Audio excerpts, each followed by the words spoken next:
create a safe place where people of diverse traditions can come and be themselves, where they can come and not only share their commonalities, but share their differences?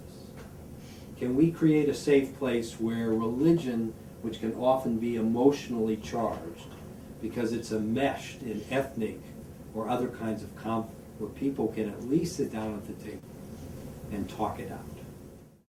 Over the years, trying to navigate these waters of religious diversity, which can be very tricky, we have developed 4 principles that guide our work at least 80% of the time. The first is we're about religious harmony, not unity. We are not about forming one world religion. We don't think it's possible or desirable. We respect the unique and particular characteristic of each religious and spiritual tradition, and we invite people to come to the interreligious table fully in terms of who they are. Secondly, we work on the basis of convergence, not consensus. We're not going to get a consensus of religious belief and practice. Across the traditions, I'm a Presbyterian. We can't even do it within our own little narrow tradition. But there are places of convergence. So we might disagree in belief, we might have different religious practices, but we might converge on a belief in religious freedom, that everybody has a right to practice their own religious or spiritual tradition.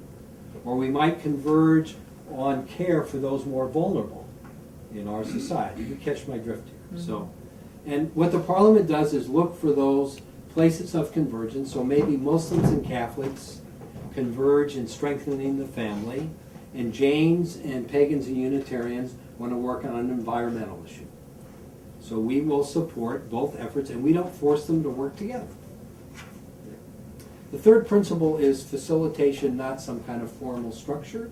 We are not a UN of the world's religion. We are not a membership organization. First of all, because if we were, we'd have to define what a religion is. And the minute we do that, we're going to be leaving somebody out. And who are we to determine that? So we're a facilitator. We get to know everybody on their own terms. And to the degree that they want to have dialogue with others or work with others, self-selected, we help facilitate that. And finally, I've come to believe that trust is more important than agreement, that the fate of the world depends more on developing trust between people than agreement. Now, I'm all for agreement, but think of the people that you love or that you have relationships with. You don't agree on everything.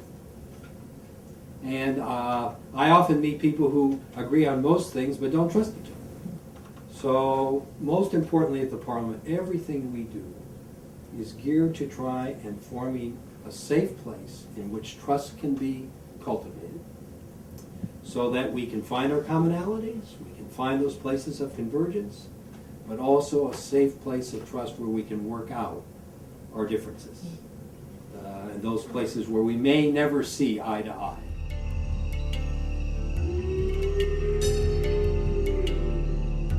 If Dallas is chosen, we don't plan this event in Chicago and drop in 2 weeks ahead of the event. We spend 3 years going to each church, each mosque, each synagogue, each temple, and we listen.